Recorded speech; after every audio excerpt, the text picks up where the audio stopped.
Hi, I'm Leo Hornack, and I'm the reporter on this week's assignment. A while back we made a programme called Abdi and the Golden Ticket. If you search online you can find it. It traced the story of a young Somali refugee struggling to reach the United States through the US green card lottery. Well, what you're about to hear in this podcast is what happened next, when Abdi went to live in Maine, the whitest state in the United States, during the rise of Donald Trump. Here's Abdi in America. BBC World Service, welcome to assignment. How long is the drive? About 20 minutes. Okay, good. This is a tape from 3 years ago. It's nearly midnight on a cool evening in Nairobi in Kenya. We're driving to the airport, heading fast, dodging potholes. It's one of the most memorable cab rides of my life. This is the night that I've been waiting for in my whole life. These are my last hours in Africa, and it's almost become true now. Abdi has got an air ticket to Boston, Massachusetts, and it's one way. He's leaving all this behind. Going to what I think is the best country in the world, United States of America, the land of opportunity, the dreamland, to build a new life. Squashed between us on the back seat is the most important person in Abdi's life, his older brother Hassan. He hasn't got a ticket. He's being left behind. This is the beginning of new life for Abdi. And I'm very happy. Yeah.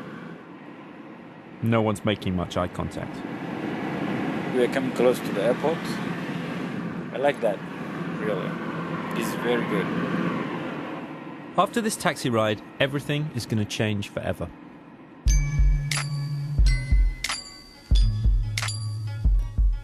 What happens when your wish for a new life comes true? Can you make it in the dreamland and still stay true to the people you left behind? And is it possible for an immigrant to find a welcome in today's United States? Did I mention Abdi's a refugee as well? A black Somali Muslim refugee? For the last 3 years, I've been following Abdi and Hassan, recording Skype calls and getting them to record their own audio diaries as their lives change. It's been quite a journey. I'm Leo Hornack, and for the last 3 years for assignment, I've been following Abdi and Hassan, recording Skype calls and getting them to record their own audio diaries as their lives change. Yes, I have been here now for 35 days, and I got so many things to say. Abdi's been obsessed with the United States since he was a kid.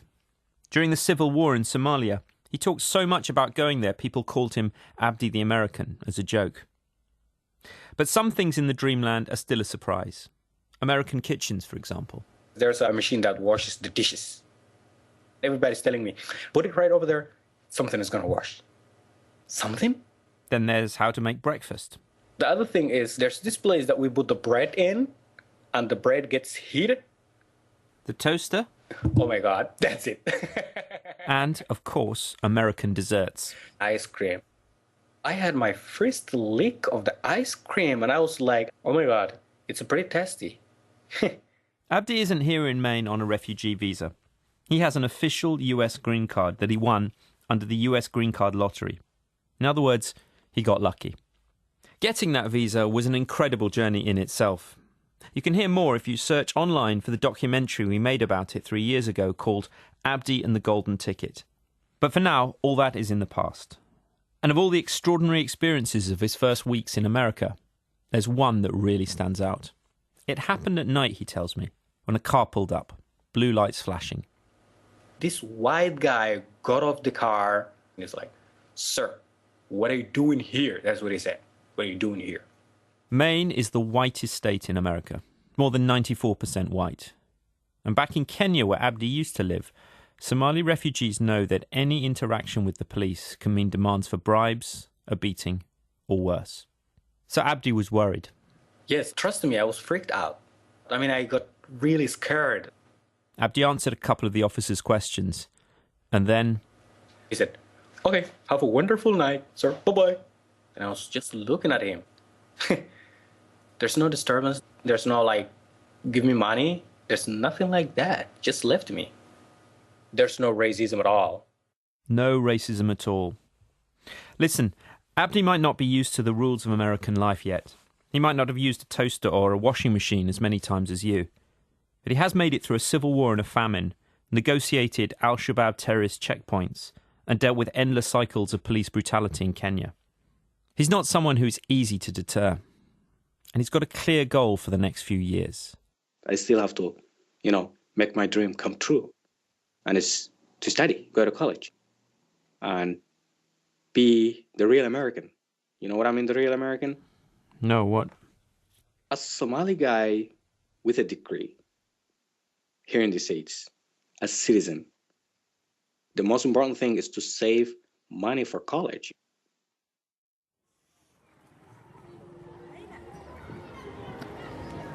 Back in Kenya, Hassan's trying to stay focused as well. The next year will be crucial for him. When Abdi got his US visa, the brothers made a plan. Abdi first, Hassan next. So Hassan's applying for every visa possible that might get them reunited. Hassan's always been the protector, the streetwise older brother.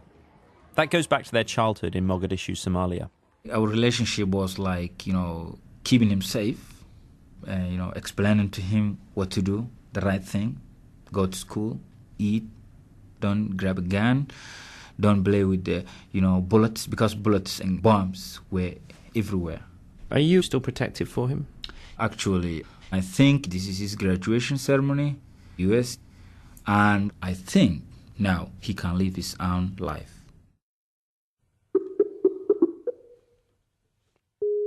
Four months in, Abdi's first New England winter. Deep snow. Hi, Leo. Hey, Abdi, how are you doing? I'm doing very good. How are you? I'm great. I've been really enjoying the photos you've been putting up on Facebook. It looks cold. It's extremely cold. It's freezing. Abdi's in the countryside, staying with a Maine couple. Sharon and Gib are old friends who sponsored his education back in Kenya. They're the ones with the toaster. Their place is beautiful. Think white picket fence, chickens and horse riding. It's in a small town called Yarmouth, near the city of Portland. I just went to Portland because I was sending some money to my mother because I just got some money from the work. Is that the first time you've sent money to your family from work? This is my first time to send money. Yep, I've sent $300 and I'm sure that my mother has never, ever received such amount of money. Abdi's mum still lives in Mogadishu with his sister and her kids. They badly need help to make ends meet. It's something he often talks about. And the money for Abdi's mum comes from a new source, an all-American job paid in dollars. He's with a construction firm working on houses and offices throughout the state. It's tough physical work in the snow. Everyone is a Mainer. Everyone is a Mainer. What's a Mainer? Maine is the state where I live right now. Mm-hmm. So they call themselves Mainers. They all know each other. So my first day, I walked in and everybody looked at me. And I was like, hi, good morning. And they answered in English like I've never heard. They said, it's going. They mean it's going, It's a way to say it's good. Abdi's the only Somali, the only non-Mainer on the payroll. One of the guys, Grover, takes him under his wing. Grover is really tall and strong. He's a big guy. He is like those guys who played American football. He has a tattoo starting from his ear all the way up to his shoulder. He has another tattoo on his right shoulder all the way to his wrist. It has do you know that cross where Jesus was crucified? That's what he has on this right shoulder. He said he did that for his grandfather. One of the main topics they talk about is the tattoo, even including the balls. There's also new kinds of music. They just listen to country music. Trust me, I don't know their names. I still need to learn. Abdi's got a nickname too, the college kid. It's a compliment, Abdi says. They take like $15 an hour. I take like $11 an hour. But I am working to save money to go to college. And I would love to be an example for them. Let's say 4 years from now, I'd be happy to meet some guys and say, hey, you still there? I believe that can give them some encouragement. April 2015, 5 months later. Bad news from Kenya.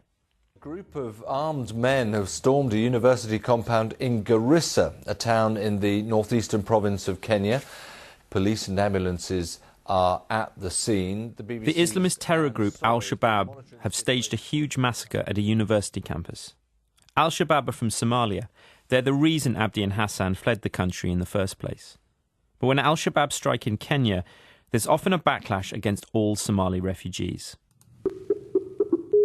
It's hard to get through to Kenya on a good line. The year before, a mob of Kenyans with machetes chased Abdi through the streets just because he was Somali. Now Hassan's fearing the same thing. It was very scary, and the people in the street may attack me because of what happened. You know, they think Al-Shabaab and Somalis are all the same. There is one ray of hope in Hassan's life. Since we last spoke, he's taken a big decision: to get married. Yeah, I'm married. I thought I couldn't throw away everything for fear.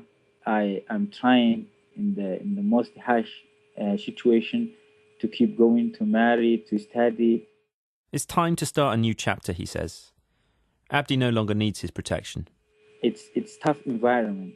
Right now, you know, Abdi is not here with me, so I need now to move on in the harshest situation. All right, sir. What can I get for you? Welcome to Dunkin' Donuts. My name's Joey. How you guys doing tonight? In Maine, a less tough environment. America runs on Dunkin', baby. Okay, doing good. We're doing good. So I would go for the glazed and small tea. But Abdi's life isn't risk-free either.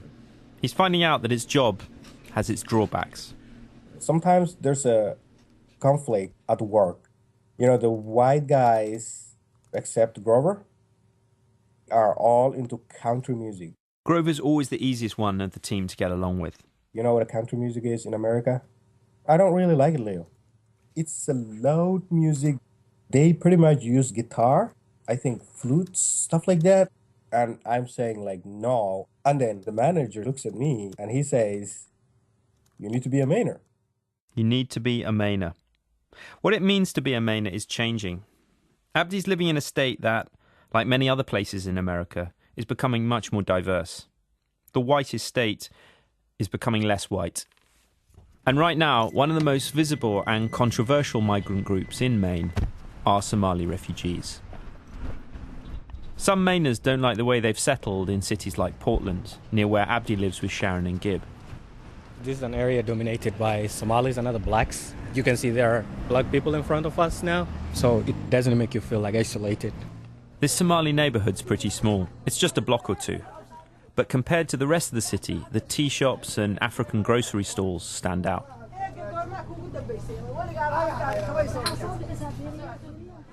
It feels to me I am home, like I'm in Somalia, but at the same time I'm in the United States, which feels really great. Some of the guys on Abdi's work team have told him that Somalis are exploiting real Mainers, living off welfare, using Mainers' tax dollars to buy cars. Of course, it's nothing personal to you, they say. You're okay. Then there was this one time in the truck.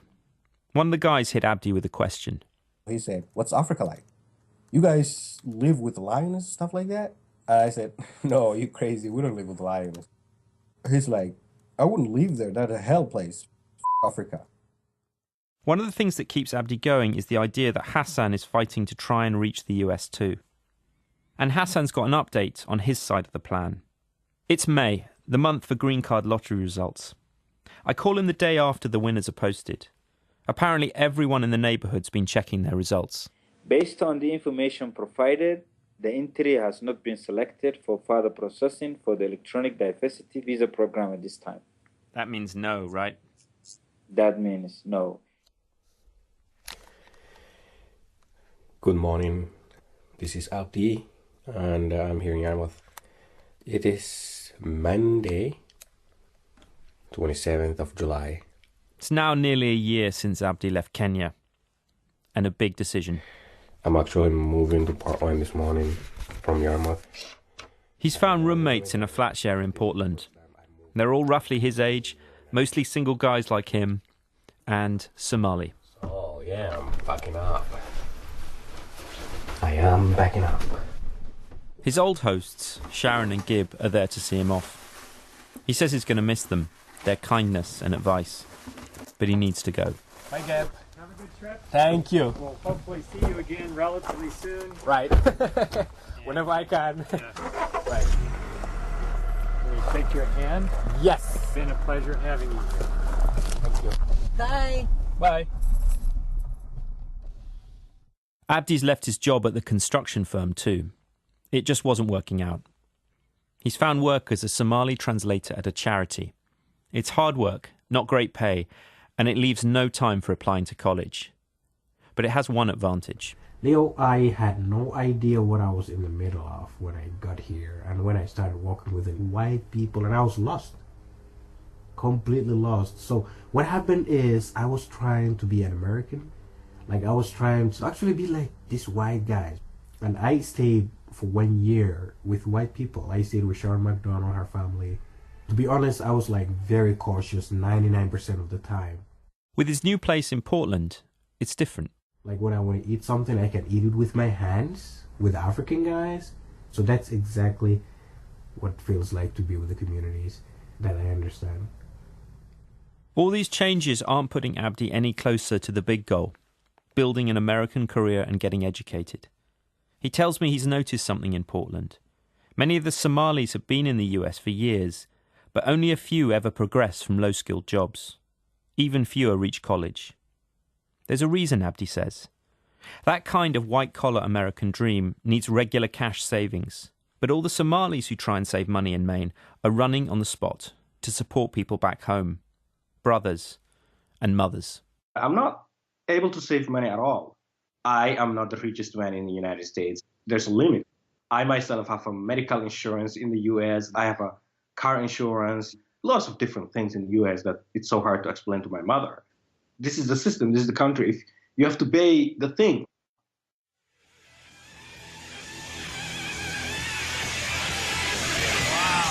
Whoa! That is some group of people. Meanwhile, across America, something is changing. Ladies and gentlemen, I am officially running for President of the United States, and we are going to make our country great again. When they were in Mogadishu, Abdi and Hassan only had a handful of books in English. They treasured them. One had gold letters and a man with blonde hair on the cover. It's called The Art of the Deal and written by Trump. And we thought like he was an amazing man. He was a wonderful man. He's a rich American. You know, he's a millionaire and all of this. And that's what America looked like to us. I mean, if you go to America, you can be like Donald Trump. But the guy I see today and the guy I read about 5 years ago, oh my gosh, I mean, it's a huge difference. Donald J. Trump is calling for a total and complete shutdown of Muslims entering the United States until our country's representatives can figure out what the hell is going on. Hey Hassan, can you hear me? Leo. Yes, now this is okay. November 2015. I call up Nairobi. It's more than a year since Abdi left.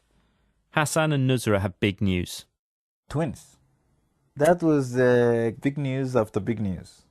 That means I'm going to be a father twice, and then the due date is around January. There's no disguising the fact that Hassan isn't sticking to the plan anymore.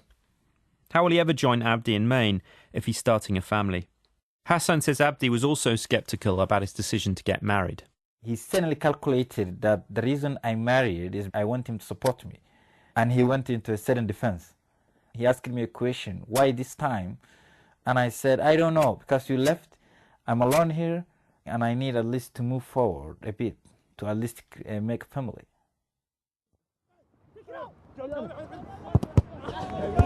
Abdi's life is changing too, changing how he sees himself in America. During the warmer months in Portland, there's a big open field where he and his friends hang out and play football. It's mostly immigrants who play, he says. In fact, it's mostly Africans. The guys I talk to are from Ghana, Rwanda, Kenya, Somalia. Leo, I now understand how important it is to be African. I never understood that when I was back in Africa. I mean, I was very disappointed in Africa, and I just said, this is a very bad country, you know, I don't need to be with. Africa is a beautiful continent. We share common things, we understand each other more than the Americans understand us. So, I need to have a very deep connection with Africa. There you go. Finally, man, we're clicking now. I'm knocking the door so that they can open. Hello, I'm in the room. Now I think you can hear the cry, huh? Hassan's new chapter is a baby boy and girl, Imran and Jawariya. Now Imran is crying because he feels like someone is talking and not holding him. Yeah, I can hear that. Yeah, and then Jawariya is sleeping, but she's opening her eyes too because of the cry. The first thing I was just going to say is congratulations. Yeah, I saw the thank photo. You very much, actually. This is, the best good news that washes away the bad news. Hassan sent a group email announcing the birth. That's how I heard. But he hasn't spoken to some people yet. Have you spoken to Abdi since you became a father? No, I haven't spoken with him. I only sent an email, which you are included. Oh, really? You haven't spoken to him? I haven't spoken to him. That's the only email I sent to all of you. Hmm. I'm still waiting an email from him. In fact, Abdi's struggling financially right now. The new job isn't paying what he needs. And it's really hard to pick up the phone if you're not sure you can deliver when other people are in need. Even to a brother. Here's what Abdi told me. I really wanted to send some money, but then I actually support my mother and my sister. And I don't really gain a lot of money here, and he knows that, so I haven't sent anything yet. So you wanted to send him some money, but then you decided not to? Yes. When I looked at my budget, it was not possible for me to send a lot of money. You know what I mean? I haven't really sent anything from me yet. I'll be honest, Abdi, you sound like you feel a little guilty about this. I do feel guilty about this. Why not? Why don't I feel that? But I'm doing my best. What a great honor to be able to introduce the 45th President of the United States of America, Donald J. Trump. It's happened. 7 days after his inauguration, Trump signs Executive Order 13769, the travel ban. In its original form, it forbids entry to the United States for any citizen of certain Muslim-majority countries. One of them's Somalia. In Portland, it sends a shockwave through the Somali community. I couldn't believe I'm in the US and I'm hearing this. I kind of all the three things. I'm a Muslim and I come from a country where terrorists are taken over, and I'm also a refugee. All three things. And living in one of the states where those three things are getting more controversial. Maine's governor, Paul LePage, is a proud Trump supporter. Abdi has more white friends than most. He reaches out to the one person at the construction firm he still talks to, Grover. I really wanted to find out who on earth could support Trump that I know. And he said every single person has actually voted for Donald Trump. Every single one of the guys at the company. Grover was pretty casual about it. They just weren't happy with how the country's going, he said. He's like, oh, we voted for him, and I think, there's going to be a change. And he just, laughed, ha, ha, ha, and that was it. We tried to get in touch with Grover to ask about this. He told Abdi he didn't want to speak. It's not like Kenya, Abdi says. He's clear on that. It's not dangerous to leave the house. But it's not like it used to be either. If Donald Trump was right here with me in this room, I would sit in front of him and say, hey, listen to me. I love America more than you think. Because I have struggled my whole life to get here. And now you want to send me out because of my religion? So it really kind of broke my heart to hear that thing. And it just changed my feelings towards my peaceful days in the U.S.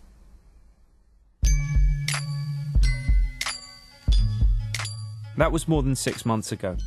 Since then, Abdi's had a personal breakthrough. After his story was on the radio, he was offered a book deal. The money's good, but not enough to change his life. And just last week, the white-collar American dream came closer in another way. Dear Abdi, congratulations. I'm pleased to inform you that you have been accepted into our social science program at the University of Maine at Fort Kent. Congratulations. I'm so pleased to hear this. Guess what? I mean, I'm a fighter, actually. He'll be on a scholarship at the university, but he's worried about how he'll find the time to study and still earn enough to send home. Mum and the family will receive less every month. Recently, I asked Hassan how he now rates his own chances of going to the States, of fulfilling the plan. 1 out of 5, he said. But he doesn't focus on that. He thinks about Abdi. Actually, I'm 100% happy that at least he's having a life. One of my family, at least is free. It increases the love. Brotherhood or sisterhood will not be damaged or impaired by distance. Brotherhood and distance. Abdi was in Starbucks recently when a couple of cops walked in to get coffee. And the lady asked me, so what's your name? What name should I put under the order? Starbucks have a thing where they ask you what name to write on your order. I was freaked out because I know that I have a Muslim name, which is kind of scary. I really feel threatened and afraid because of my name. I was scared. That was my feeling. Still not a Mainer. I remember talking to you 2 years ago when I got here, the police officer showed up and I had this huge smile because I felt like he was there to protect me, to serve me. And I remember telling you that he waved and I waved back and he says, hey, how's it going, And now it's totally different. It's totally different. Thanks for listening to this edition of Assignment with me, Leo Hornack, producer Michael Gallagher, and studio manager Neil Churchill. Tune in for next week's assignment when Ruth Alexander goes in search of the ever-shrinking populace of Bulgaria.